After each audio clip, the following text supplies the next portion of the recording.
안녕하세요. 오늘도 사연살롱을 찾아주셔서 감사합니다. 현재 지방의 한 초등학교 앞에서 떡볶이집을 운영하고 있는 30대 후반의 아줌마예요. 너무 귀여운 딸내미야 곰같이 답답할 때도 있지만 착하디 착한 남편과 함께 살고 있네요. 요즘 다들 외동이 많잖아요. 저도 형편이 그리 좋은 편이 아니었기에 딸 하나만 낳고 살고 있는데 요즘 들어 40대기 전에 아이 하나 더 낳고 싶다는 생각이 들기도 해요. 갑작스레 형편이 좀 좋아졌거든요. 여유가 생기고 나니 사람 생각이 확 바뀌네요. 그런데 대가족 속에서 복작이며 온갖 트러블 다 겪으며 살다가 분가해서 우리 세 식구만 사니까 홀가분하기도 해요. 시댁이 대가족이었는데 딱 20살에 결혼해서 합가가 당연한 줄 알고 살았었거든요. 지금 제 나이에 결혼했다면 아무리 시궁창에 살아도 남편과 단둘이 분가해서 살았을 거예요. 합가는 진짜 지옥 속에 사는 거나 다름없었거든요. 제가 왜 이렇게까지 시댁에 대해 안 좋게 이야기하는지는 끝까지 들어보시면 이해하실 거예요. 답답했던 제 심정을 말이죠. 어둠의 터널을 지나 현재 광명을 찾았어요. 그렇게 고통스러웠다면 원인 제공을 한 시댁과 연을 끊고 사는 게 어떠냐고요? 중간에 시모와 연을 끊고 살던 시절도 있었어요. 저희 딸내미가 태어나던 시점부터였던 것 같아요. 그때 에피소드를 생각하면 진짜 시모를 고소라도 하고 싶다니까요. 그놈의 무속이 뭔지 무당한테 날짜와 시를 받아와서 제왕절개 시일을 정했는데 무슨 공장도 아니고 사람 생명이 그렇게 칼각을 지켜서 탄생하나요? 그 전에 나으려던 걸 시모가 무당이 말한 날짜에 낳아야 한다며 바득바득 우기고 쌩 난리를 쳤다니까요. 그 덕분에 전 죽을 뻔한 고비를 넘겼고요. 이 정도면 제가 시모와 연 끊을 만하죠. 무속이면 무당 때문에 제 인생에 한이 맺힌 게 그게 처음이 아니었어요. 제 친정 아빠도 무당 여자한테 넘어가서 전 재산 다 넘기고 우리 가족을 하층민으로 전락시켜버렸죠. 이러니 제가 무당, 시댁, 시모 이야기만 나오면 거품을 물고 쌈딱 모드로 변하는 거예요.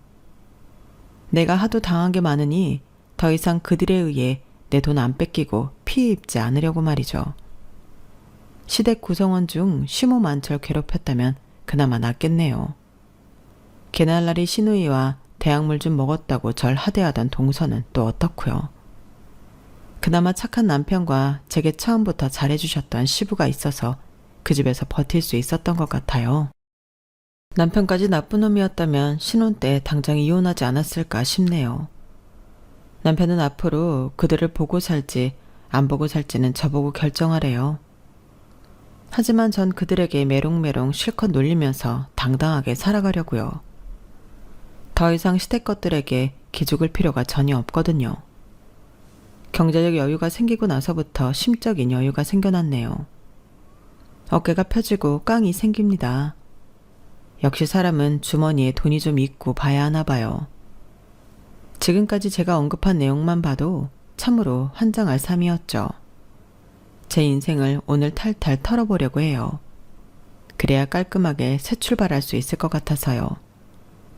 제 인생의 새로운 챕터를 열어가며 한 번쯤 정리할 기회를 주셔서 감사해요. 새로운 삶의 출발을 우리 사연살롱 구독자분들과 함께 할게요. 그럼 지금부터 시작해 볼게요. 엄마라는 단어를 떠올리면 눈물부터 납니다. 죽는 그날까지 진짜 생고생 많이 하며 사신 분이거든요. 마음고생, 몸고생 다 말이죠. 저희 친정이 원래 못 살았던 건 아니에요. 엄마 아빠 둘 다 고졸의 학력으로 읍내에 위치한 조그만 회사에서 맞벌이하고 계셨거든요. 두 분 다 착하고 성실하신 분들이라 착하게 돈 모으며 정상적인 가정을 영위할 수 있었죠. 물론 두 분 다 흑수저 출신이라 엄청나게 아껴 쓰는 습관은 몸에 탑재돼 있었어요. 어떻게든 돈을 아껴야 하는데 자식을 낳으면 돈이 많이 들어가니 외동딸인 저 하나로 만족하셨다고 해요. 엄마 아빠 다 돌아가신 지금에서야 생각해보면 형제가 없는 점이 많이 아쉽긴 해요. 이 세상에서 가족이 한 명도 없어졌을 때 저 혼자인 게 두렵기도 했었거든요. 한편으론 요즘 사람들이 아이를 많이 안 낳는 게 이해가 돼요. 예전과 다르게 요즘엔 사교육까지 엄청나게 시키니 아이 하나 키우는데 돈이 얼마나 많이 들어가겠어요. 학원 하나 보내려면 과목당 3, 40만 원은 그냥 들어가더라고요. 물가는 하늘 높은 줄 모르고 치솟고 말이죠. 아휴, 요즘 사과 하나 살래도 너무 비싸서 참 망설여지잖아요. 집값은 또 어떻고요. 내 수입은 그대로인데 물가만 미친 듯이 올라가니 망연자실인 요즘이죠. 어쨌든 그리도 알뜰했던 부모님을 따라 덩달아 저도 일회용 플라스틱 수저 하나도 씻어서 다시 쓰곤 했어요. 그렇게 허리띠 졸라매며 지내는 게 당연한 줄 알고 살았죠. 그 덕분인지 부모님은 시장에 통건물은 못 사도 시장통에 점포 한 칸을 사서 월세까지 받을 수 있었어요. 남들이 보기엔 아무것도 아니게 보일 수 있어도 무자본 밑바닥에서 시작해서 실로 엄청난 성과였죠. 엄마 아빠가 같이 회사 다니면서 월급을 따박따박 저축했기에 가능했을 거예요. 그런데 그 조그만 회사가 IMF 직격탄을 맞고 망해버렸어요. 엄마, 아빠, 그리고 저까지 우리 가족의 충격은 이루 말할 수 없었죠. 특히 우리 집은 엄마보다 아빠가 마음이 더 여린 편이었는데 아빠가 완전히 망연자실해서 정신을 못 차리시더군요. 심지어 우리 모녀 앞에서 곡을 하며 울기까지 하셨죠. 아이고, 어떡하면 좋으냐. 갑자기 회사가 망하다니 이게 웬일이야. 우린 이제 어떻게 살지 여보? 유진아, 우리 이제 망했어. 다 망했다고. 엄마가 정신 못 차리며 슬퍼하던 아빠를 제지하고 나섰어요. 엄마는 그래도 아빠보다는 현실적이고 좀 다부진 성격이었거든요. 유진 아빠, 세상 망했어요? 남자가 그깟 일로 눈물 질질 짜긴? 뉴스 보니 IMF 와서 우리나라는 거의 다 망한 것 같지만 길거리 나가봐요. 사람들 하하호호 웃고 사는 건 여전하다고요. 게다가 우리는 점포 하나에서 월세가 계속 나오고 있잖아요. 쥐꼬리만 하지만 그 돈으로 우리 세 식구 밥 못 먹고 살겠어요? 회사가 망한 건 잠깐 쉬어가라는 의미로 생각하고 등산 동호회라도 들어가서 건강이나 챙기세요. 난 가만히 있으면 좀이 쑤시는 타입이니 동네 돼지 축사에 가서 알바라도 하려니까. 놀면 뭐 하겠어요. 당신이 그렇게 말해줘서 정말 고마워. 그래, 일단 등산 동호회 들어서 사람들하고 같이 산 타면서 내 마음 좀 추스리고 나도 일 구해볼게. 이 모든 게 다 엄마의 권유로부터 시작된 거였어요. 잠깐 마음을 다잡기 위해 등산 동호회에 가입했던 아빠의 선택이 우리 가족을 야금야금 파멸로 이끌 줄은 꿈에도 몰랐어요. 가랑비에 옷 젖듯이 우리 가족의 돈은 점점 없어지게 되었죠. 그 이유는 바로 아빠 등산 동호회의 이혼녀 무당 때문이었어요. 엄마는 돼지 축사에서 열심히 알바하시느라 이 상황을 잘 모르고 계셨어요. 오히려 집에 있는 시간이 많았던 제가 더 잘 파악하고 있었죠. 어느 날부터인가 아빠는 등산하러 나가는데 패션에 엄청나게 신경을 쓰고 심지어 향수까지 뿌리시더군요. 방바닥에 신문지를 깔고 전신거울 앞에서 등산화를 여러 개 신어보며 어떤 게 잘 어울리는지 제게 묻기도 했어요. 유진아, 아빠 좀 젊어 보이니? 어때? 네가 신세대니까 아빠를 객관적으로 한번 평가해봐. 아참, 유진이 방에 있는 캡모자 아빠가 좀 빌려 쓰고 나갈게. 맨 처음엔 그저 아빠가 갑자기 자기 관리를 잘 하시나 보다 라고만 생각했어요. 그런데 점점 뭔가 수상쩍더라고요. 급기야 엄마 아빠가 함께 피땀 흘려 모았던 재산이 줄어들기 시작했어요. 엄마도 이 사실을 알아채고는 그때부터 전쟁이 시작되었죠. 당신 이리 좀 앉아봐요. 요즘 주말마다 무슨 여행을 이리 많이 다니는 거예요? 등산 동호회 멤버 전부가 매주 주말마다 단체 여행을 다니는 거냐고요? 그리고 몇 달만 쉬고 다시 일자리 알아본다고 했잖아요. 아예 평생 놀 생각이에요? 성실하던 사람이 갑자기 왜 이렇게 변한 거예요? 어저께 우리 점포 세입자한테 연락 왔어요. 당신이 점포를 부동산에 내놔서 판다고 그랬다며. 거기서 나오는 월세로 거의 생활하고 있는데 갑자기 멀쩡한 전부는 왜 판다는 거예요? 그 돈으로 아예 놀고 먹게? 대체 무슨 꿍꿍이를 갖고 있는 거예요? 다른 여자라도 생긴 거예요? 딴 살림이라도 차린 거냐고. 아빠는 차라리 잘 됐다 싶은지 아예 대놓고 이실직고 하더군요. 이참에 다 까발릴게. 그래, 말 잘했다. 나 여자 있어. 무당하는 애 딸린 이혼녀인데 얼마나 예쁘고 참한지 몰라. 푹 퍼진 아줌마인 당신과는 차원이 다르다고. 게다가 어찌나 용한지 그동안 나한테 있었던 일을 다 맞추더라고. 내 사주 보더니 당신과 계속 살면 나 단명한데 오히려 그 무당이랑 궁합이 잘 맞아서 100세까지 무병장수 할 수 있고 재산까지 100배나 불어난다는 거야. 그러니 내 마음이 그 여자한테 기울 수밖에 없지 않겠어? 안 되겠어 여보. 우리 그만 이혼하자. 미안하지만 자기는 생활력 강하잖아. 사막 한가운데 떨어져도 잡초처럼 다시 살아날 여자잖아. 그러니까 당신은 다른 남자 만나든가 여튼 가볍게 새 출발해. 옆에서 어린 제가 들어도 아빠의 말은 방구인지 개벽다구인지 모르겠더군요. 엄마도 불같이 화를 내는 건 당연지사였고요. 뭐? 가볍게 새 출발해? 그래, 우리 모녀의 주머니가 아주 가벼울 수밖에 없겠네. 바보 천치마냥 착한 내가 가장으로서 당신 면 세워주려고 이 집과 가게를 당신 명의로 해줬더니 기어코 우리 모녀를 빈털터리로 만들어? 이 미친 인간아. 당신이 진정 우리 딸 아빠 맞아? 웬 무당 이혼녀에 미쳐서 그동안 뼈빠지게 일군 재산을 다 거덜내겠다는 거야? 그건 절대 안 돼. 그년한테 가려거든 이 재산 다 우리 모녀 앞으로 해주고 가. 아빠가 그렇게 뻔뻔한 사람인지 미처 몰랐어요. 인두껍을 쓰고 너무도 태연하게 폭탄 발언을 이어가더군요. 없어. 내 명의로 된 재산 다 팔아서 현금화했고 거의 다 썼어.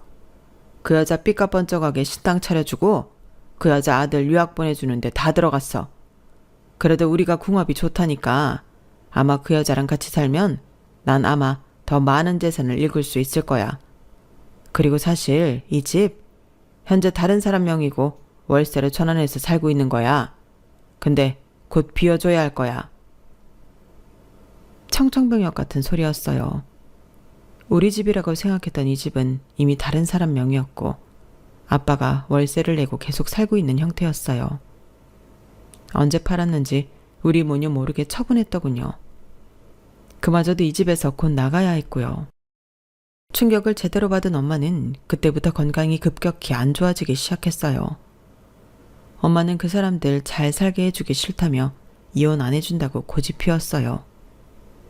하지만 곁에서 지켜보던 제가 이혼하라고 엄마를 부추겼어요. 엄마 옆에서, 아니 우리 가족에서 아빠의 흔적을 다 지워버리고 싶었거든요. 그렇게라도 엄마와 단둘이 새 출발하고 싶었어요. 엄마와 아빠는 결국 이혼을 했고 월세로 전원해서 살던 그 집에서도 당연히 나와야 했어요.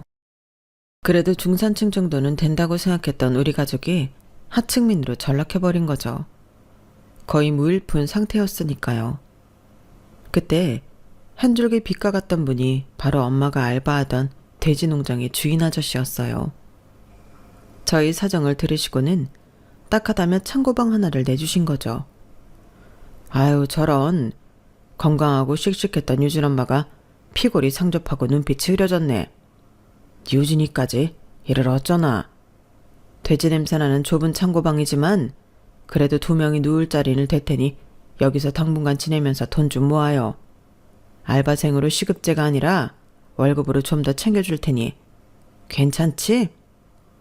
돼지농장 사장님의 제안이 너무나 감사한 나머지 엄마는 말도 못 잇고 고개만 푹 숙인 채 울고 있었어요. 제가 나서서 연신 감사하다고 했죠. 정말 감사합니다 사장님. 오갈 데 없는 저희 모녀를 살려주셔서 정말 감사해요. 이 은혜 잊지 않고 저도 엄마를 도와서 열심히 일할게요.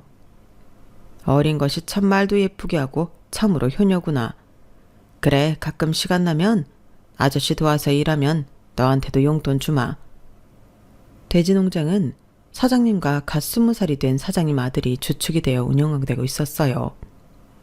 그 아들 이름은 이찬수였는데 공부에 별로 흥미가 없어서 대학을 안 가고 아빠 일을 돕고 있다더군요. 찬수 오빠 아래로 남동생과 막내 여동생이 있는데 남동생은 공부를 꽤 잘해서 이 일은 안 시키고 여동생은 하도 날라리라 집에서 손 놨다고 하더라고요. 사장님 부인은 없는 줄 알았어요. 이혼했거나 사별하신 분인 줄 알았어요. 돼지 농장에 코빼기도 안 비쳤거든요. 근데 사장님 부인이 몇 개월 만에 한 번씩 나오긴 하더라고요. 그러면서 창고방에서 기거하며 일하는 우리 모녀를 보며 모욕적인 말을 서슴없이 했어요. 아니 여보, 저런 거지 같은 모녀를 왜 창고방에서 지낼 수 있게 해주는 거예요? 관리비는 받고 있어요? 최소한의 관리비는 받아야 할 거 아니에요. 여기가 기숙사야 뭐야? 돼지 똥내 나는 창고방에서 잠이 오니? 하긴 생활 수준 뻔하지. 여기도 감지덕지겠지 뭐. 그 아줌마의 인성이 참 쓰레기같이 느껴졌어요. 혹여나 잘릴까봐 그 아줌마한테 아무 말 못하고 속만 끓이는 엄마를 대신해서 제가 질러버렸죠. 아주머니, 여기서 저희가 돼지 잘 키워주는 덕분에 잘 먹고 잘 사는 거 아닌가요? 사장님과 찬수 오빠도 냄새나는 돼지 축사에서 같이 일하고 있는 거 안 보이세요? 아주머니는 주인도 아닌가 보네요. 코빼기도 잘 안 비치신 걸 보면 뭐야, 저 조그만 계집애가 못하는 말이 없네. 아주 싸가지가 바가지구나. 여보, 저 거렁뱅이들 당장 잘라버려요. 다른 일꾼들 세고 셌잖아요. 괜히 와서 쌈딱처럼 쌈이나 걸고 있는 자기 와이프를 한심하게 바라보던 사장님이 한마디 했어요. 에휴, 저놈의 옆에 내는 아주 주둥이만 맨날 나불나불 살림이고 돼지 농장 일이고 제대로 할 줄 아는 건 하나도 없으면서 맨날 구판에 돈이나 쓸어 다니고 말이야. 아주 무속에 환장한 옆에 내 같으니라고. 여기서 괜히 일 열심히 해주고 있는 고마운 직원들에게 격려는 못해줄 망정. 뭐? 누굴 쫓아내? 내가 내 집에서 당신 쫓아내기 전에 가만히나 있어. 돼지 농장에 일 도와주러 온 사람들이 또각구들을 왜 신고 와? 으휴, 내 팔자야. 저런 옆에 내를 와이프라고 데리고 살고 있자니 우라통이 치민다 정말. 얼른 집에나 쳐 들어가. 사장님 와이프는 깨갱하고 집으로 돌아갔어요. 우리 편을 들어준 사장님께 정말 고맙더군요. 사장님은 언제나 물심양면으로 우리 모녀를 도와주는 분이었어요. 몇 년이 흐르고 축사 생활에 완전히 익숙해질 때쯤 제 삶에 고비가 연달아 닥쳐왔어요. 학교에서 돌아와 엄마 일을 돕고 있는데 우리 가족에 대해 속속들이 알고 있는 마을 이장님이 달려오시더군요. 유진 엄마, 유진아, 아이고 일을 어쩐다냐? 듣자니 네 아빠가 새살림 차린 그 여자랑 서울로 차 타고 나가다가 고속도로에서 트럭에 받쳐 그 자리에서 아작나고 말았단다. 아주 그냥 뼈까지 갈렸나 봐. 일을 어쩌냐 어째. 그 소식을 듣고는 엄청나게 놀라긴 했지만 미친 듯이 슬프진 않았어요. 차분하게 이장님께 되물었어요. 그래서요 이장님, 우리 아빠 돌아가신 거예요? 아이고 그래. 그 자리에서 차에 탄 사람 다 죽었단다. 왜 그 여자가 아들도 하나 있다고 했잖냐? 그 셋이 싹 다 죽어버렸대. 전 눈물이 안 났지만 엄마는 어깨를 들썩이며 흐느끼더군요. 유진 아빠, 결국 몇 년 만에 이렇게 될 걸. 내 옆에 있지. 왜 험한 곳에 가서 험한 꼴을 당해 왜? 전 충격을 받은 엄마를 다독이며 위로해드렸어요. 엄마, 이제 아빠는 더 이상 우리 가족 아니라고 그렇게 여기며 살자고 했었잖아요. 너무 슬퍼 말아요. 내 곁에 엄마만 있으면 돼. 다 필요 없어. 그게 제 진심이었어요. 전 아빠 장례식장에도 가지 않았어요. 사진으로도 그 얼굴을 마주하고 싶지 않았거든요. 엄마만이 유일한 내 가족이라고 여기며 살았어요. 그런데 몇 개월 후 유일한 내 핏줄인 엄마마저 저 세상으로 떠나보내야만 했어요. 자꾸 허리와 배가 많이 아프다던 엄마가 건강검진을 해봤는데 췌장암 진단을 받았어요. 그것도 말기에 가까웠기에 손쓸 방법이 거의 없었죠. 어쩐지 몇 개월간 엄마가 살이 급속도로 빠지더라고요. 그 소식을 듣고는 저도 하늘이 무너질 듯 싶었지만 축사에서 함께 일하던 사장님과 찬수 오빠도 함께 슬퍼해졌어요. 아유, 유진 엄마. 이제 유진이랑 행복할 일만 남았는데 유진이 20살 되는 해에 이게 무슨 일이고. 내 탓도 크네. 사장인 내가 유진 엄마가 골골될 때 바로 큰 병원을 가보게 했어야 했는데 괜히 일만 시켜서 사람을 사지로 몰아넣었어. 정말 미안하네. 이 일을 어찌할꼬. 그래도 사람 목숨이 질긴 법이니 내가 최선을 다해 유진 엄마 살릴 방법 찾을 테니까 아무 걱정 말고 치료나 잘 받아요. 감사하게도 사장님은 엄마의 치료비 전액을 다 대주셨어요. 전 고등학교도 졸업했으니 24시간을 엄마의 간병에 힘을 쏟을 수 있었고요. 하지만 모두의 정성이 무색하게도 엄마의 병색은 급속도로 악화됐고 거의 임종을 앞두고 있었어요. 엄마와의 하루하루가 너무 소중하고 시간이 흐르는 게 진짜 아까웠어요. 엄마와 단 몇 주만이라도 함께하고 싶은 게 제 소원이었죠. 엄마는 본인의 삶이 거의 다 된 걸 감지했는지 저와 사장님을 옆에 두고 마지막 말을 남겼어요. 사장님, 죽어서도 이 은혜 잊지 않겠습니다. 그런데 저승 가기 전에 마지막 소원이 하나 있어요. 우리 유진이를 아버지처럼 돌봐주시면 감사하겠습니다. 착하고 불쌍한 아이예요. 이제 다 커서 성인이 되긴 했지만 시집가기 전만이라도 축사에 살면서 일할 수 있게 해주세요. 돈이 없으니 다른 데 어디 갈 수도 없을 거예요. 부탁드립니다. 아유, 유진 엄마, 그건 걱정 말게나. 내가 유진이 끝까지 책임질 테니 아무런 근심 걱정 없이 평화롭게 천국에 가도 돼. 사람은 누구나 다 죽는 법이니 너무 슬퍼할 것도 없어. 먼저 가서 조금만 기다려. 우리 모두 다 죽어서 천국에 가서 만납시다. 아휴, 불쌍한 사람 같으니라고. 엄마는 며칠 후 돌아가셨어요.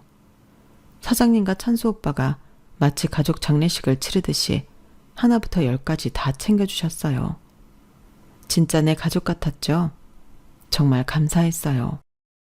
장례식 후 사장님은 제게 축사에 남아서 일을 해도 되고 다른 사무직에 하고 싶으면 취업을 알아봐도 좋다고 하셨어요. 취업 준비를 한다면 축사 일을 굳이 안 해도 엄마가 받았던 월급을 그대로 제게 주시겠다면서 말이죠.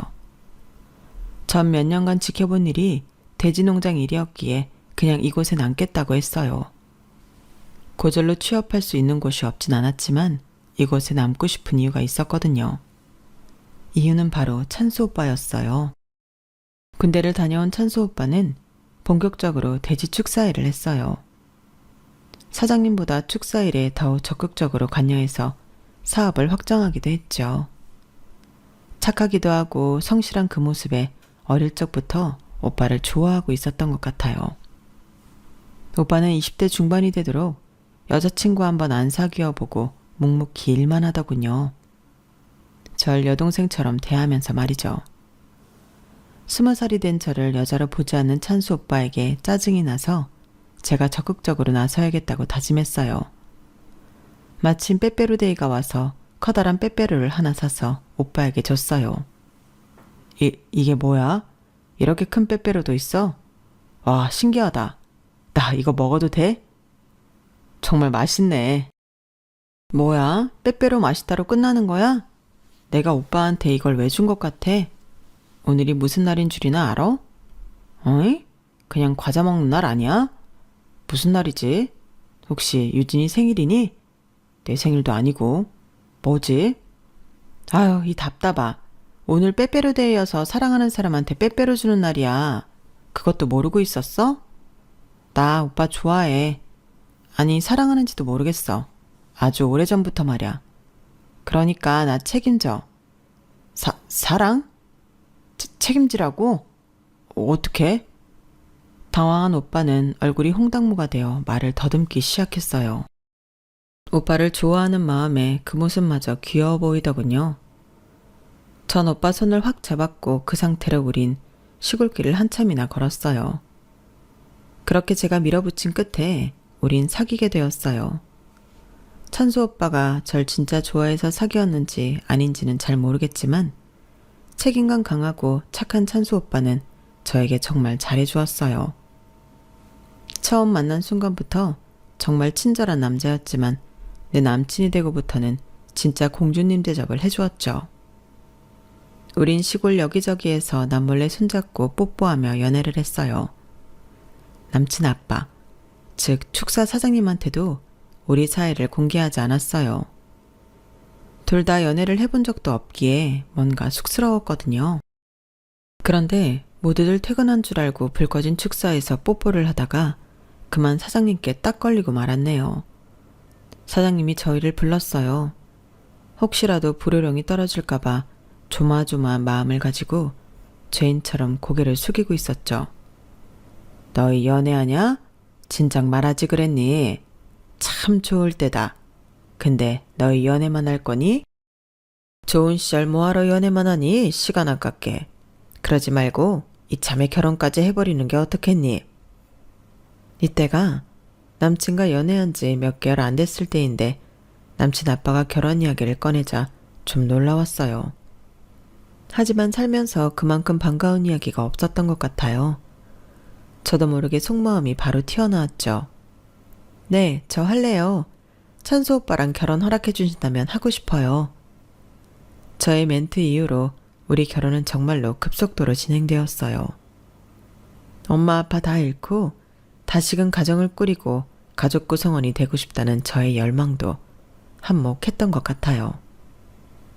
번갯불에 콩 구워 먹듯이 결혼식을 올리게 되었고 20대 철 모르는 나이였기에 시댁에서 함께 사는 걸 당연하다고 생각했어요. 시부와 남편을 제외한 시댁 식구들이 절 탐탁치 않아 한다는 건 알고 있었지만 저만 열심히 살면 모든 게 해결될 거라 믿었죠. 하지만 아무리 제가 열과 성을 다해도 절 싫어하는 시댁 족속들의 마음은 바뀌질 않더군요. 그때부터 고난의 행군이 시작되었어요. 다 쓰러져가는 시골집이긴 했어도 쪽방을 5개나 뚫어놨더라고요. 시댁 식구들이 대식구였기 때문에 방 5개가 필요하긴 했어요. 일단 시할머니가 85세였는데 중풍으로 쓰러져 누워 계셨어요. 신혼 초부터 저의 하루 일과는 시할머니 똥오줌 치우는 것부터 시작했어요.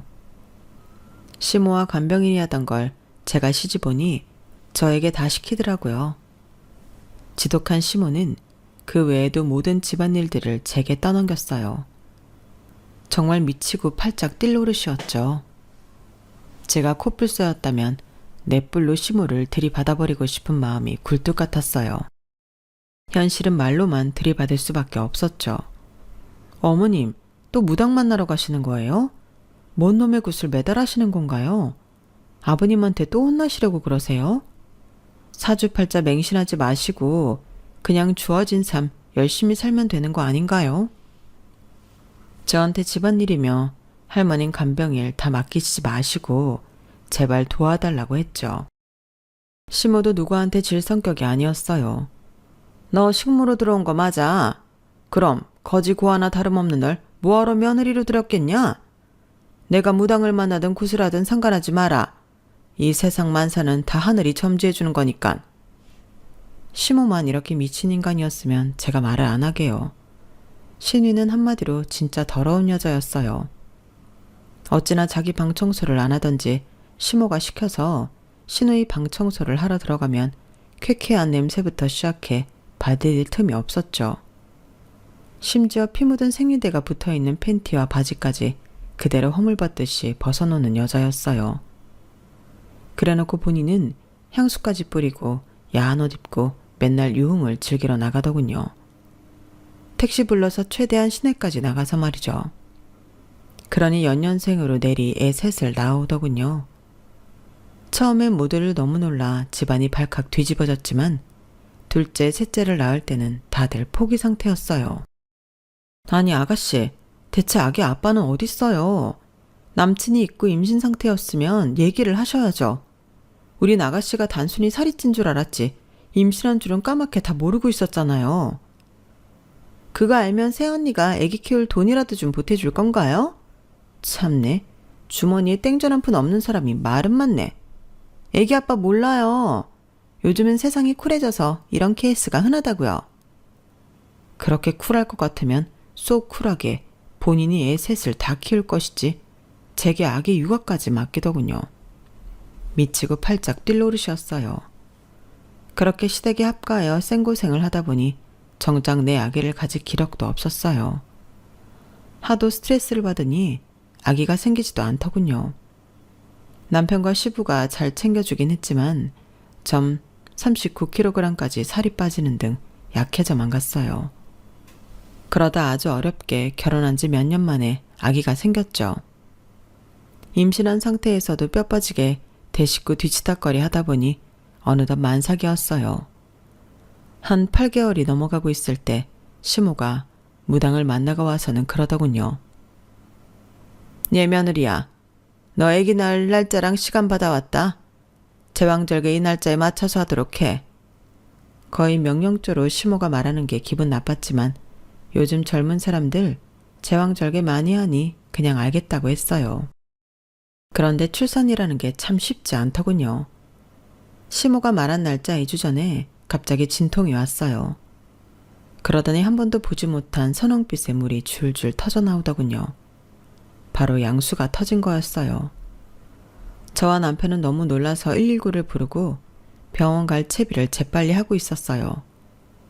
갑자기 시모가 방에 들어와서는 난리 부르스를 하더군요. 어딜 가냐? 안 된다. 양수가 터지든 애기 머리가 나오든 무조건 막아. 아주 용한 무당이 그 날짜에 애기가 이 세상에 나와야 나중에 돈 많이 버는 사람이 된다고 했다. 지금 병원에 가면 절대 안 돼. 어머님 미쳤어요? 돈 많이 버는 사람이 되기 전에 일단 애기가 태어나고 봐야 할 거 아니에요. 우리 애기 죽게 만들 작정이에요? 어서 비키세요. 남편과 시부까지 나서서 시모를 제지하고 나섰어요. 엄마, 물러서세요. 양수까지 터진 마당에 우리 아기 죽어요. 구급차를 타고 병원에 가서 위험할 뻔한 고비를 몇 번 넘기고 다행히 예쁜 딸내미를 낳았어요. 목숨을 걸고 아기를 낳았던 일련의 과정들을 거치면서 친정엄마가 미치도록 그리웠어요. 우리 엄마도 이렇게 날 힘들게 낳고 돌봐줬을 생각을 하니 고맙기도 하고 너무 보고 싶었죠. 며칠에 걸쳐 그렇게 서럽게 운 산모는 아마 저뿐이었을 거예요. 그러면서 양수까지 터졌는데 애를 다시 들이밀라고 하면서 출산을 못하게 막아선 시모가 악마같이 느껴지더군요. 날 딸처럼 대해주는 시부 빼고는 시댁 식구들 전부가 진절머리 나게 끔찍했어요. 다시는 꼴도 보기 싫었죠. 남편에게 선언했어요. 나 그 거지 소굴 같은 시댁으로 다시 들어가고 싶지 않아. 우리 읍내 초등학교 앞에서 떡볶이 장사라도 하면서 따로 분가해서 삽시다. 시댁 식구들 얼굴도 보기 싫고 더럽고 치사한 노예 노릇도 더 이상 하기 싫어. 더군다나 우리 딸내미까지 그 소굴에서 키우긴 죽기보다 싫어. 내 제안이 싫으면 나 혼자 이 아이 키우며 살 거야. 나랑 이혼해도 좋아. 갑자기 이혼? 그게 무슨 소리야. 알았어. 나도 당신이 우리 가족들한테 희생당한 거 충분히 알고 있어. 당신은 며느리로서 할 몫 다 했어. 당신 뜻대로 합시다. 난 당신과 우리 딸만 있으면 돼. 그렇게 아기를 낳음과 동시에 우리는 분가했어요. 그리고 시댁과 연을 끊었어요. 제 뜻대로 초등학교와 중학교가 있는 곳에서 떡볶이 가게를 하며 생계를 유지했어요. 다행히 장사가 잘 되어 월세에서 전세로 집도 옮길 수 있게 되었어요. 한 5년 만에 말이죠. 그 5년 동안 시댁에서 오는 모든 연락은 다 씹었어요. 시부한테 오는 연락까지 받지 않았어요. 시부한테는 너무 죄송했지만 시부 입을 통해 시댁 이야기를 간접적으로 듣는 것조차 싫었거든요. 시댁과 연을 끄는 그 5년이 너무 자유롭고 평화롭게 느껴졌어요. 아침부터 저녁까지 아이를 돌보며 일을 병행해도 힘든 거 하나도 모르겠고 인생의 꿀맛처럼 느껴지더군요. 사람한테 스트레스 안 받는 게 이토록 중요한지 몰랐네요. 그렇게 시댁을 잊고 살고 있는데 시부가 떡볶이 가게로 찾아왔어요. 그리고는 봉투를 하나 내밀면서 눈물까지 비쳤어요. 이 아이가 우리 손녀니? 이름이 뭐니? 너무 예쁘구나. 유진아, 네가 내 전화 그동안 안 받은 거 다 이해한다. 그런데 지난 5년간 우리 집에 많은 일이 벌어졌어. 중풍으로 누워있던 우리 어머니는 돌아가셨고 애 셋 낳고 말썽 부리던 네 시누이는 애들 데리고 집을 나가버렸어. 네 시애미도 무당집에 가는 일을 좀 줄인 것 같아. 내가 하도 뭐라 하니깐 말이야. 서울서 대학 다니던 네 시동생이 취업해서 결혼한다고 여자를 데려왔더구나. 네 동서들 아가씨가 우리 집안 내막을 잘 모르니 큰형 내외인 너희 부부가 이제 다시 왕래도 하며 이번 결혼식에 좀 와주면 어떨까 하고 찾아왔다. 그동안 돈 벌고 아기 키우느라 참 힘들었지? 얼마 안 되지만 이 돈으로 우리 손녀딸 예쁘게 키우는데 보태 쓰도록 해. 어쨌든 시애비로서 참으로 면목이 없구나, 유진아. 봉투든 뭐든 시부가 울면서 말하니 저도 눈물이 펑펑 쏟아졌어요. 아버님, 그동안 연락도 안 드리고 저도 참 죄송했어요.